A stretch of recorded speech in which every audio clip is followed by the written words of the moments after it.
Call the meeting to order. You want me to turn this on? Yeah, you probably need to. All right, we will call the Columbia, Illinois Planning Commission meeting to order. Roll call, please. Keating Gold. Here. Matt Kaltmeyer. Beth Cutter Sanchez. Yes. Tony Murphy. Here. Marinobi. Will Trowbridge. Present. And Andrew Yoakum. Andrea Yoakum did email me and said something came up and she would not be able to attend tonight. All right. All right, well, roll call's complete. We have a quorum, so we will move on to the approval of minutes. Everyone received their minutes from the last meeting. If there's any questions, now is the time. Otherwise, I will entertain a motion to accept those minutes. Is that correct? Make a motion to approve.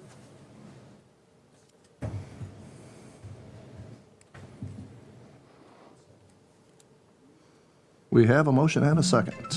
Okay, roll call. Keating Gold. Sorry, it was true. That's a yes. Yes. Scott, I don't have to call people that aren't here, right?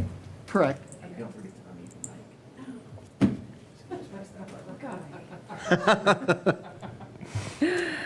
Okay. Beth Cutter Sanchez. Yes.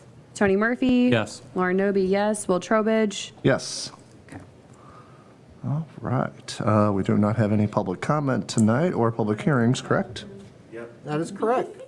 All right. As far as I understand, there is no unfinished business, so we will move directly to new business. Yes, thank you. So, as you all are aware, I've been pretty excited about this upcoming project, and I know you haven't seen a whole lot of progress on it yet, but this will be the first meaningful step toward starting the comprehensive plan that you've seen to date. So, believe it or not, we have done a lot of work in the background, and we've kind of designed our planning process and got it set up. And we wrote up some scope and RFP documents. And so the challenge with this was with trying to, A, design our project, and B, make sure we could get qualified consultants, is that we wanted to do a pretty robust, comprehensive plan that we've not had to date that gets into a lot more detail than your typical comprehensive plan would. And in order to do what we need with the budget we have, had to get creative on how to do it. So it's a little different setup in terms of project delivery, in that we'll be doing a lot of like the labor work in-house between myself and Sue Spargo, assistant to the city administrator. While we're going to be relying on our planning consultant to do a lot of the background work, the research analysis, to give us their feedback, their professional insights, to bounce our ideas off. In other words, mainly we're hiring them for their expertise, their knowledge, and of course, their ability, their understanding and qualifications, really to be able to supplement where staff is not as strong. So that's really what we were looking for. So I knew it'd be kind of difficult to try to figure out how are we going to set this up in terms of trying to get people to propose. Well, what we need are really two consultants. We're going to need a planning consultant and a GIS consultant. We have a GIS consultant, and really what they've done is just basically assemble our GIS layers. We've got parcel files, city limit boundaries. We've got some infrastructure mapped for internal usage, and they host it for us, and it's only for internal use. So they haven't really done a whole lot of true GIS work. They're really mostly hosting for us. But we went ahead, and they do have GIS capabilities and a pretty solid team. So we went ahead and spoke with them first, and gave them the whole scope of fee. or the whole scope and ask them to propose on it. And this is just strictly for GIS.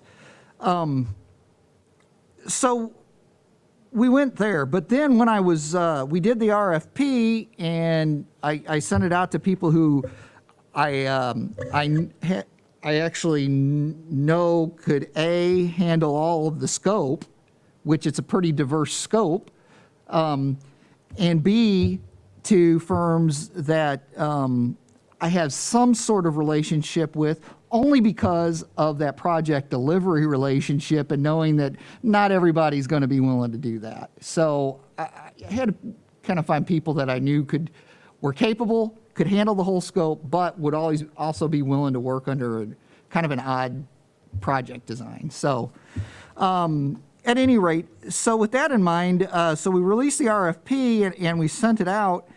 And of course, per the norm, you get calls back. Okay, hey, tell us about the project, tell us about the background, what are you looking for? So, they all did that. And one of them also asked, Shockey Consulting did, they said, hey, you know what?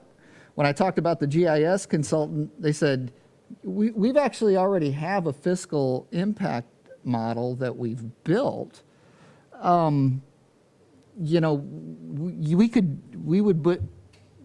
could be part of our project, but that's part of your GIS scope. Could we propose on the GIS scope? And I said, sure. It never hurts to get an extra shot at it. And I said, just add it to your planning proposal as additional services, and we'll consider that,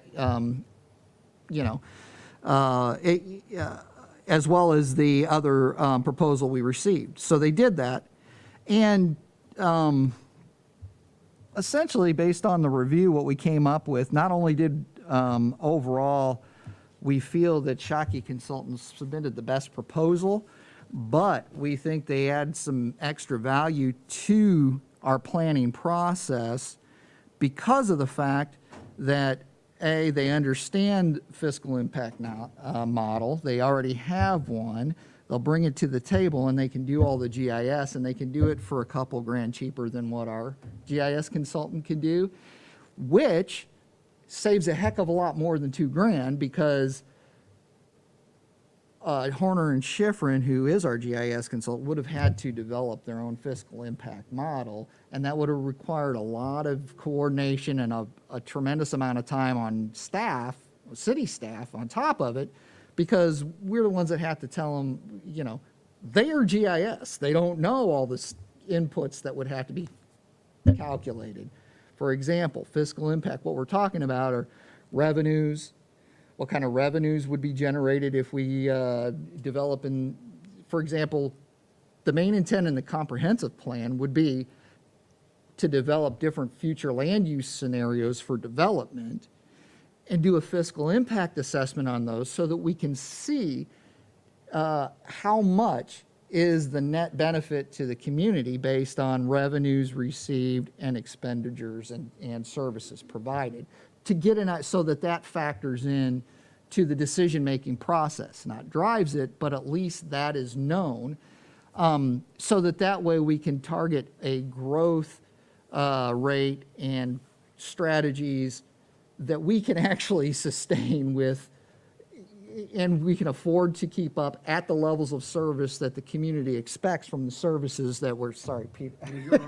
Everybody's over here. So that we can continue to provide the services at the level of service that the community wants us to deliver services in as we grow. So we just felt overall with the value, they were the best choice not only for planning services but GIS consultant. So the staff selection committee does recommend hiring Shockey Consultants for both planning services consultant and GIS consultant.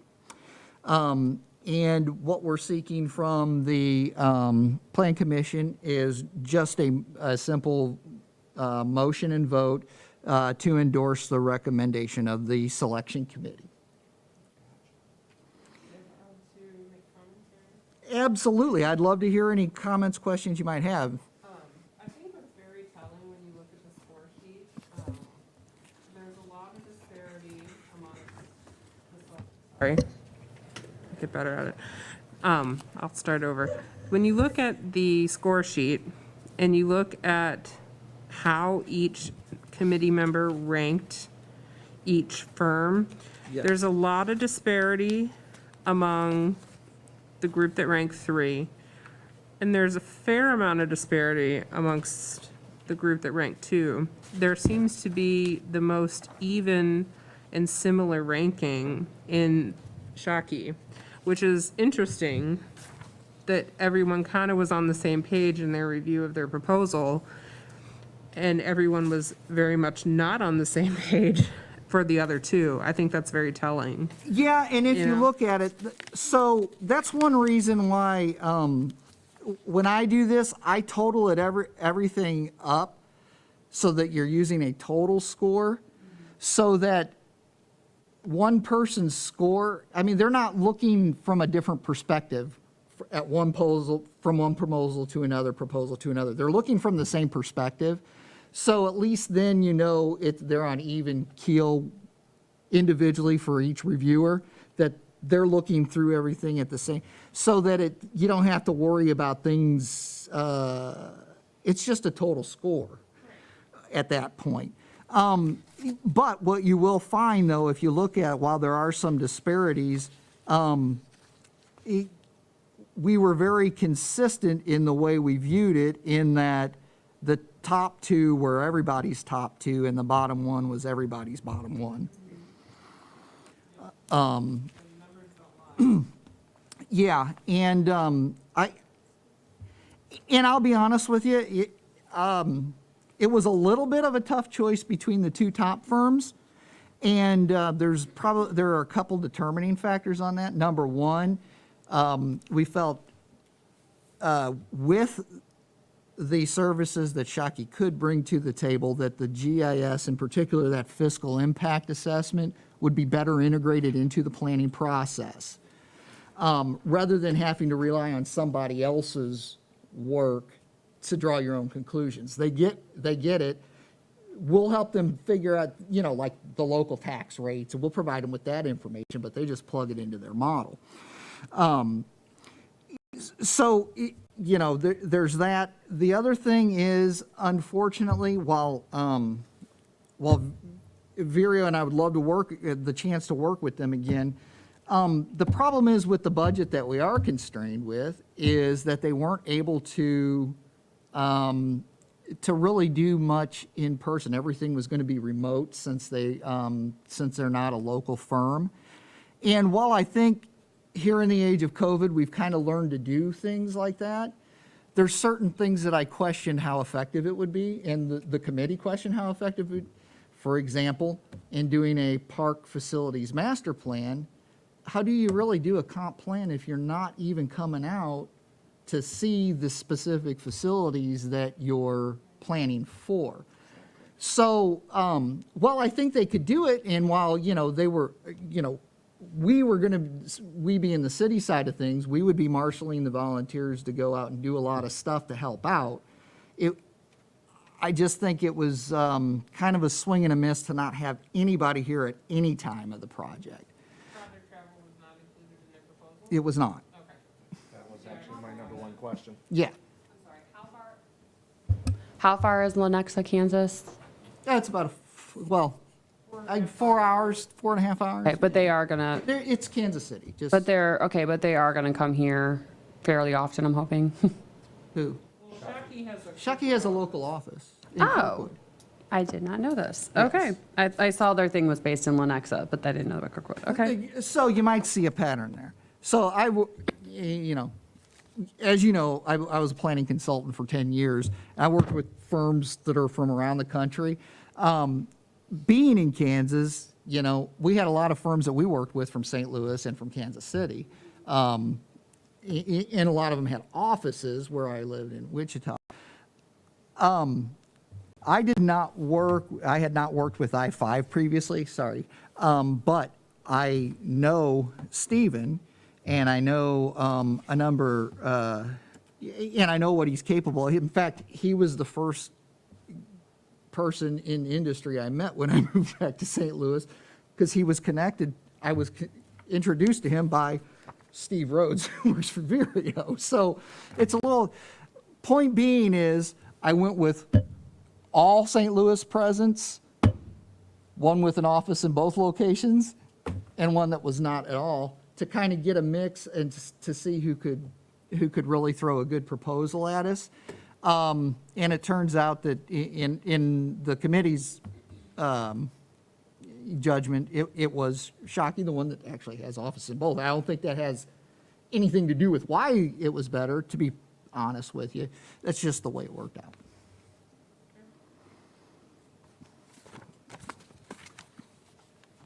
So Scott, I do have a question about how, regardless of who we go with, how exactly will the dynamic of our workers work with them? So is there like, I mean, I'm the obviously. project manager. They'll be you'll be- working as if they're one of my project team. Great, okay. And then how does it work with when they come, I mean, are we getting an update on the progress of the plan as it happens, or is it just Yeah, gonna be, this we'll is see gonna a be final fully product? integrated, and we're kind of getting into the next, Oh. my staff report, but. Okay. Yeah, so if you want me to, I'll talk about process and all that. Perfect.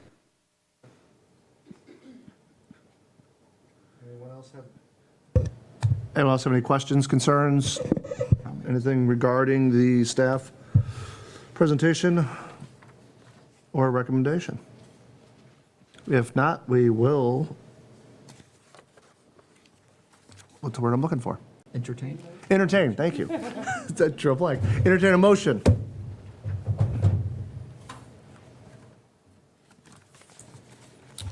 I will entertain a motion to endorse the consultant selection committee's recommended planning services consultant to assist with the comprehensive plan. All right, we have a motion. Do we have And a I will second? second that. And we have a second. Being that we have a motion and a second, we can do a roll call. Okay. Pete Gold, Yes. Beth Cutter Sanchez, Yes. okay. Tony Murphy, Yes. Lauren Noby, yes. Will Trowbridge, Yes. All right, after that, thank you very much. Committee reports, I don't believe there are any. No, we do have a staff report. Yeah, Back to just- you, sir. Just really quickly, so, on the comprehensive plan, yeah, I did want to give you a little bit of an update. So, we've got our, one of the things we're doing, to get back to your question, Lauren, we're getting an online engagement platform. We've got it narrowed down to 2 different platforms. Essentially, what the idea is, it would be the portal for all communications with the community regarding the comprehensive plan. There are still going to be some community meetings and stuff. Don't worry about that. But this is going to house our the main information, so that anytime you want to find out information about the project as it's ongoing, you can go right to the project portal. And it'll have the latest updates. So we'll keep the project updated as far as, the timeline, the process, where we are in it. There's moderated forums we'll be using that are available through the tools.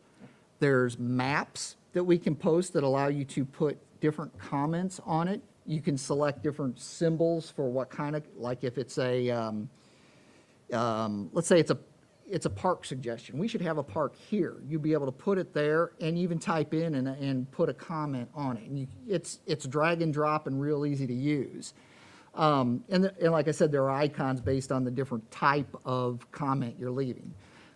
There's an ideation page that's just, throwing ideas at the wall, basically, on different topics. There's question and answers.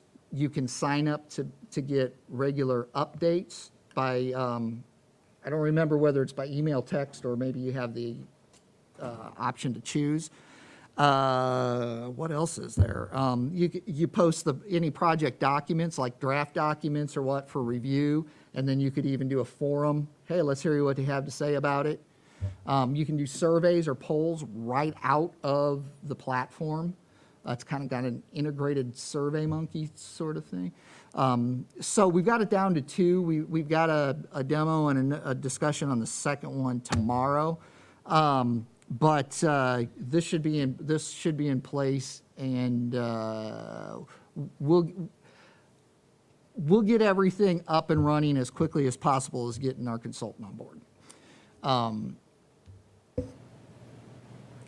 We've got a good idea how everything works, but it's somebody that's had a little more experience with the tool itself could help us figure out some of the trickier things, because there's a trick to getting some of it to look just right. But at any rate, so that does that answer that question you had? Okay. So that'll be the key way that we communicate with the community as we go around. And of course, we have all our social media accounts are still going to be pushing out information. Typically, the way we'll do that is we'll use the social media to announce if there's something new and say, hey, check out the latest updates on the comprehensive plan. Go to our project portal, that sort of thing. So we can really drive people there. So that way you're not, posting a bunch of stuff right on Facebook. You're just linking it through. You're using it for what it's intended for. There are going to be a number of meetings. We're thinking 3 to 4 like community-wide forums, and we're also going to be doing some event-based or pop-up engagement events too. Our first one, for example, is going to be at Songs for Soldiers. We've got a booth for Songs for Soldiers, and don't know how we're going to do it, but it'll probably be a mix of getting information, questioning people about certain things, as well as trying to get out the word about the comprehensive planning process so we can get more people aware of it and engaged in the process. This is not one of those projects that you want done quick and easily. This is a project, not that you want it to drag on forever, don't get me wrong. This is a project where you want to hear from as many people as possible, or at least as many representatives of, so we get a fairly good representation of the input from the community, people on all sides of every issue, so that we can get a good feeling about, of really what it is that the community wants. It'll start off with a visioning process, which is where we'll set the tone. It's the overarching vision for the comprehensive plan. In other words, it's basically you try to come, like, have you ever seen a vision statement before? It's that, only for a comprehensive plan. Columbia will be a bustling city of the future with blah, blah, whatever. But all your goals are built around supporting what that vision is. And the community is who helps you craft that vision. You don't just come up with it. You want to reflect what the community wants wants for its long-term good and the direction that the community wants to grow. How fast do you want to grow? What do you want to see here?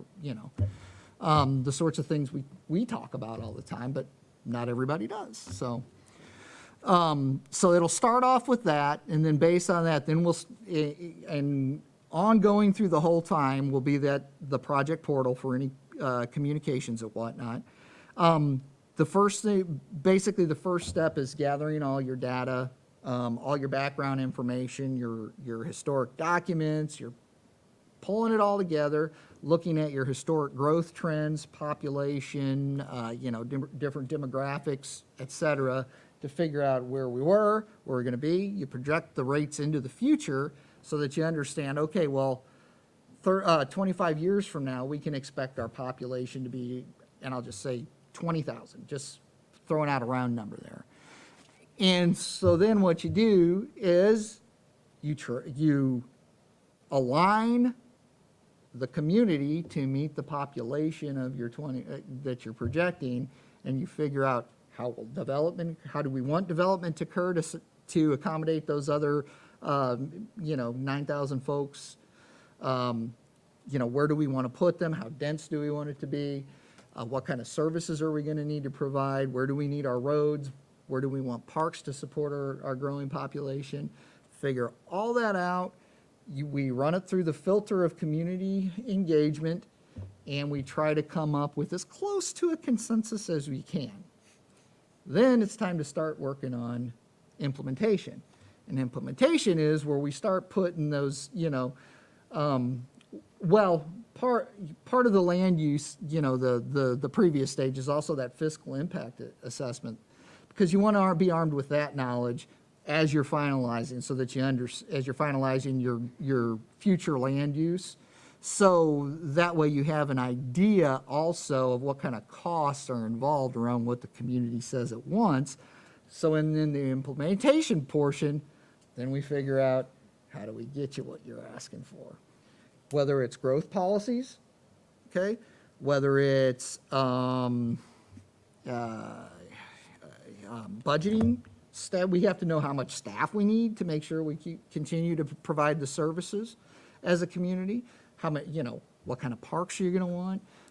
Where should those parks be? So once we figure all that, we got to figure out how are we going to pay for it? Who's going to do it? When? Prioritize too. We have to figure out of everything, that we're doing, what priority does it need to be? And then all of that gets wrapped together. And what we're aiming for, what I want in terms of deliverable, and I've thought very hard about this, I would like to have a magazine format plan that really is made up of, so all that background and the historic information would be like a community profile sort of thing. That's all your backup information. Then we have our plan for transportation, our plan for parks, our plan for land use, our plan for municipal governance, all with standalone, to where we can just pull out one of those if we want, and rather than having to dig through 50 pages of documents, try to find somebody's code, to find the comp plan in the code, to do, we need to have something that's easy to use, the information is easy to understand, and that is implementable, and it gives us a real action plan on how we can move forward according to what the community wants, so that in 25 years, we can be that community that the vision statement says we want to be. So that's kind of the overview of the process in a nutshell. Obviously, left out a lot of the gory details, but if I'd be happy to answer any other questions as far as process or the project, if you have any. What is the timeline? When is it going to be complete? Typically takes about 12 months. 12, okay, 12 months. Yeah, it's about a year-long process. I've tried to squeeze it through faster and get them done quicker, but the only way you can do it is if that's about the only thing you work on. And I don't have that luxury. So Scott, how does, hate to use the term conflict, but how does conflict get resolved? Oh, I'm sorry. Sorry.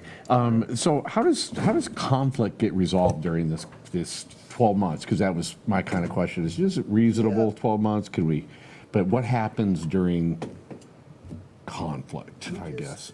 Give me an example. I don't know. People really against what, we're proposing. I mean, it's all of a sudden that the committees come up with these recommendations, and the city decides they just don't really like them. How does that conflict get resolved if we're saying, well, this is our plan? I don't know. Conflict, I guess is my term. Okay, well, let me start from saying that ideally, if you actually have a good community engagement, Then there the is no committees are conflict. not going to come up with anything that by and large, there's not support for from the community. All right. Okay? So that's the whole point of running it through so many filters. Get the input from the community. We kind of interpret what it means based off of data. It's on. Yeah, but you're leaned back talking to me. That's the problem. So, no, I Then we get it. interpret what it means. We take that to committees and we say, okay, so what we think means, here are ways to tackle this issue that planners recognize. We can do this. And then you look at the options and you say, okay, so how much impact might this solution have if we try that? Well, maybe not. So is a Bring lot of that just back going to and- happen at a staff level? I mean, I guess that's my Yeah. kind of my question also is, Yeah, we don't, okay, to use the old analogy here, you don't really make the sausage with them, but you definitely share the feast, right? Okay. Okay. All right, good answer. I don't want to detail Yeah. it too much. I was just like, that's kind of the bell ringing in my head is, because 12 months sounds reasonable, and you're going to push at your project manager, and all of a sudden you have a few roadblocks, and how does it keep from being 18 months and? Yeah, so all of a sudden, there's a widget factory in the comprehensive plan, widget zoning. Yeah. And all of a sudden, out of nowhere, there's a groundswell of opposition to widgets. How is that handled? More community Well, I engagement? mean, it depends. If the comprehensive plan says, hey, there should be a widget factory here, and 5 years go by and then somebody proposes a widget factory, you say, well, it's consistent with the comprehensive plan. The community told us back, through this whole process, through, They like four widgets. They were surveys and fine all with this, widgets. that they wanted widgets. So that's what made it into the plan. Okay. You- It kind of There future-proofs are you. things that change. Yes. And one of the things that you do as a planner is you're continually reassessing your progress, okay? And so if something's not working, that's the reason why we have the opportunity to make changes. So if there's something in the comprehensive plan, well, first off, you should do an annual check, just a status check, nothing formal, but just a review to see to see where you're trending in relation to what the comp plan said you should, right? Yep. Or projects you will, okay? And if you need to make minor adjustments to account for stuff that, for things that didn't happen the way it was projected, or for things that for whatever reason, might have been done a little differently than what the comprehensive plan, or it turns out that, hey, maybe we asked the question wrong when we went through the plan, maybe people misunderstood it or something, and now it's obvious this is no longer the case. Gives you the opportunity to, if you check it every year and make sure the assumptions and the baselines are correct, measure your progress as far as where you are in terms of the growth, as far as that goes, and in terms of the progress toward implementation. And then you should have the opportunity to actually do a minor update every 5 years or so, with the intent to maybe do a major update, a major overhaul about every 10 years. That's your typical. Because that would allow for things that, when we did the last one in, 2005? Yeah. Legalized marijuana was not even on the horizon or on anybody's thought. Gambling, none of that was No. so. But by doing annual updates and you can take those things into consideration as you see them coming down the pipe. All right. Yeah, you can change. And nothing is set in stone. Once something's passed and adopted by ordinance, it just takes another ordinance to change it. And if circumstances change, or you find out that one of your projections was off, or you find out that maybe one of your assumptions was incorrect, you change it, you move on, you revalidate everything, and you figure out, well, did that make a substantive change that we then need to take a new, fresh look at the policies it affects? Okay. It's an iterative process. When it's done correctly to begin, it's kind of hard to make up that kind of ground on something that hasn't been touched in 15 years. Good point. I was just going to say that one thing I look forward to seeing is how this consultant will get a good cross-section of opinions amongst the community. I think doing the booth at Songs for Soldiers is a great opportunity to get the word out. The only concern that I have with that is it's a paid ticket entrance. You're only getting a certain section of the community, and that's fine to start. But I worry about some of the older community members who aren't the tech savvy people, just making sure, it's reaching out to everyone. And I know that's what they do, that's what Yeah. they're good at, but that's just what. Well, one of the things that's always good to remember, you never ask a question just once when you're going through the process, because if you've asked one person, there's probably 10 others that haven't heard it. So Yeah, we would never like say, hey, we got this data, we asked people this question at Songs for Soldiers, so therefore we need to do X. Gotcha. Well, no, because we know that is a small portion of the community, and it's not a true cross-section of the community. It's not truly representative of the entire community. But it's a great opportunity to get the word out. Yes, start, yeah. exactly. And to ask some more of the qualitative questions rather than quantitative questions. For example, I think it's a fabulous opportunity to ask people who do not live in Columbia. What are your thoughts of Columbia? What is it that brings you here? Do you ever shop here when you're not, coming to Songs for Soldiers or something else? Those sorts of things. A lot of people, their gut instinct is to say, well, why do we care what inside the outside the community? Well, because those are the people we want in our community, and we need to know what is it that attracts them to Columbia, or what is it that, maybe repels a small, what is it that keeps them from moving to Columbia? We need to know that if we're going to address those issues, because if one would think, generally speaking, there are certain things about Columbia that everybody finds appealing, okay? The trick is to find those things that everybody have in common about the community and making sure that through our work, we're preserving and enhancing those things while we're addressing those things that people are going, issue, and trying to fix those things. So one of the things that's always difficult for people to understand, we're not trying to change Columbia, all right? We are what we are as a community. What we're trying to do is make sure we can continue to be a community 25 years from now, and that we understand and that we grow in a way that that keeps the people here who likes what it is, and we're attracting those people who have that same thing in common. And that's not like targeting groups. We're talking about people who like the styles of homes we build. They like the parks we have. They like the neighborhoods. Not talking about excluding individuals or groups of people. Just talking about people that like the same things we do in their community. Okay. Yes, ma'am. Sorry, I'll stop after this. So how, and I'm sure this is somewhere in here and I may have missed it, how does this merge with our code and our ordinances? Code implements your plan. So Okay, once so we're there done you- with the comprehensive plan, then we need to take a look. Look, our codes are getting rewritten Right, I guess that was my question. I know they're Right. getting rewritten, so. But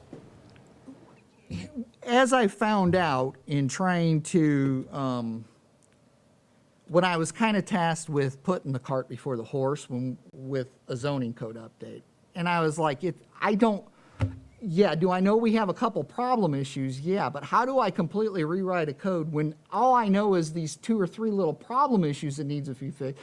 And this list of stuff this long that we've got, that we keep, that we know internally, that we know has to be addressed, things that are even minor. They could be wording, confusing wording or something like that I've got notes on. Look, this needs to be fixed. This doesn't make sense. It's going to be done regardless, but I couldn't get it done because I didn't have the background information that the comprehensive plan gets to understand the big picture. Okay. And I'll give you one example, and I'm probably going to get, somebody's probably going to use this against me at some point. But for example, let's say, I've not seen a community our size with 7 residential zoning districts before. That's absurd. What is the need for 7 residential zoning districts? Is there an opportunity to, maybe collapse them a little? Because you can always build a bigger, wider lot than the minimum. That's not confining. Well, all I can build is a 10,000 square foot. No. You can build as big a lot, you can have as big a lot as you want, it just can't be any smaller than that, okay? Should we look at maybe collapsing so it's easier to administer? So it maybe fits things a little bit better? I don't know. But that's one question that I had in fact, when I went through the hiring process. That's one of the things I said. I would take a look at that only because I don't understand what the difference is. You know, there's a few thousand square feet and a couple feet of width. What's the difference? Yeah. Between an R4 and an R5, for example? There's not a whole lot of difference. And I don't know why, but zoning does not affect your house value, your home value. I don't know why people think it does, but it doesn't matter what your zone, your home's base, your value is what it is. Doesn't matter what your zoning is, based on the way you use it and the condition it's in. Okay. Nobody's going to compare your house against a smaller house and say, see, your value's tanking because this guy built a smaller house next to you. That's absurd. I don't understand where that line of thought comes from. It's just not true. It doesn't happen. So, just one example of things that I figured they had to. we're going to get addressed. I figured they had to grow together. I was just Absolutely. kind of curious how it was gonna grow together. So thank you. All right. Well, if we're good there, then you got something on Bluff Ridge? Yeah, just a quick one. Just for everybody's information, knowledge, the developer applicant withdrew his petition for annexation. And he has submitted a preliminary plat for the R3 zoned property that is already in city limits. So we'll be seeing that, I believe, at the September meeting. So just out of curiosity, so that other land can still be developed just outside the city? Well, yeah, I mean, I guess. I was just If curious. somebody wants to. I don't know whether they retained ownership or whether they're selling it or they're just not moving forward with development is all I've been told at Okay, this I time. was just curious. They're not proceeding with development on the county. On the skirts of things. unincorporated On the portion. unincorporated They're only part. going to be proceeding with development at this time on the portion that is in City, city limits. which is That R3. is already zoned R3, yeah. They're just keeping it that way. They're Okay. just keeping it that way. All right. Well, then, moving on from that, if there's no other reports, business or otherwise, I will entertain a motion to adjourn. I will make a motion to adjourn. This can be a voice vote. Anybody Once we want to have a second second. We need a second? All right, we have a motion and a second and voice vote. Everybody in favor of adjourning? Aye. Opposed? Meeting adjourned.